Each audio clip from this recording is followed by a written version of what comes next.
What if I told you that the work you do is legal, but getting paid for that work is a criminal offense? I'm Jerry Schmidt. I float horses' teeth. Jerry and his wife own Freedom Farm, a facility located just north of Olympic National Park in Washington. And there's 55 horses here on the property. We practice natural horsemanship. My wife has a riding program with kids. My parents came here from Germany in '52. They bought the original place and been here since. Horses' teeth commonly develop sharp enamel points that can make it painful for the animal to eat or perform for its owner. For centuries, certain animal husbandry workers have specialized in using tools to file down or float these enamel points, allowing the horses to live longer, more comfortable, more productive lives. Few veterinarians provide this basic animal husbandry task, and few veterinary schools spend much time teaching it. Nevertheless, when Jerry needed his horse's teeth floated, he first sought help from veterinarians. We tried multiple times with veterinarians that specialized in dentistry. It didn't go well. The veterinarian floaters were extremely expensive, charging $400 or $500 per horse. But Jerry also questioned the quality of their work. The horses didn't eat well for weeks or months at a time after, and we pretty much decided if that's what was available, we just weren't going to do anything. The only solution I could come up with was to learn how to do it myself.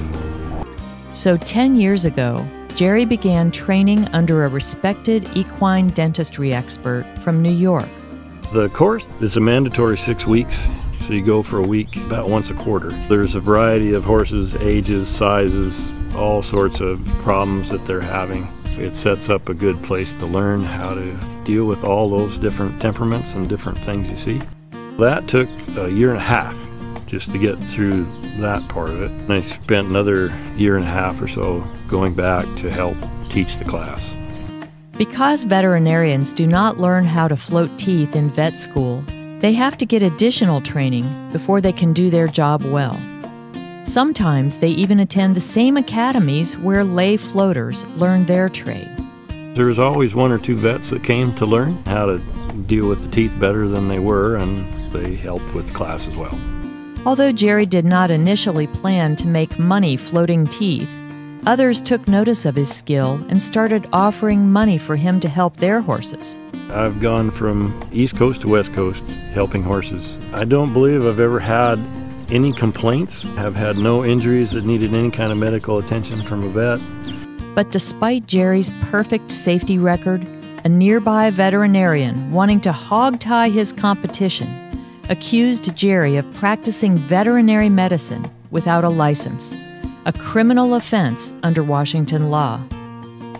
Although the law allows Jerry to float teeth if he does it for free, the government is seeking thousands of dollars in penalties against Jerry and says he can't be paid for his work unless he becomes a licensed veterinarian. The Freedom Foundation's Stiles Center for Liberty has galloped to Jerry's defense. Every American has a constitutional right to earn a living in a common occupation. The government can't rein in animal husbandry workers like Jerry just to protect the financial interests of veterinarians. The outcome of this case could have far-reaching consequences. The government's interpretation of the law could end small-scale animal agriculture as we know it. Washington's farmers and ranchers have never had to hire a vet to provide their herds with basic animal husbandry services. But if the courts rule against Jerry Schmidt, the cost of caring for livestock could go through the roof, even as the quality of animals' care diminishes. I'm fighting this case for the right of floaters like me to practice traditional animal husbandry and for horse owners to have the right to actually choose who they have come out and work on their animals. If Jerry Schmidt can't earn money for basic animal husbandry work that he could provide for free, none of us are safe from absurd restrictions on our right to earn a living. The Stiles Center is riding alongside Jerry to make sure that bureaucrats and special interests are not allowed to trample on Washingtonians' constitutional freedoms.